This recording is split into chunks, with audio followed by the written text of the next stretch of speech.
Yeah, so, di ba? That was 9 days, 10 days into the relationship. Yes, we were not married that time yet, but if he was able to do that in our honeymoon stage, how much more? 3 months, 6 months, a year, God knows, right? Usually dahil yung mga babaero, if they find someone and nasa honeymoon stage, makakalimutan nila yung mga side chicks nila. And they will return to their old ways, maybe a month. But this is 9 days. So God knows ano pa yung iba, right? This is like, I am amazed. It's talent. 9 days. Talent, skill. Wow. Hands down. Anak day. Duha.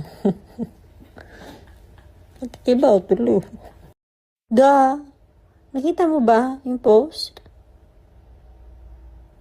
I said I found out about it 3 weeks ago. Like this month only. Okay, may nagsumbong sa akin. So, there. As much as I'd want to reveal who this girl is, I cannot. My lawyers advise me not to. I can get in trouble. Yeah, but to clarify, she is not an ex-girlfriend. She's, I think, a side chick.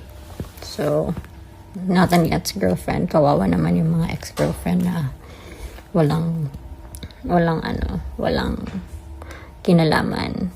But, yeah. I know this girl has always been there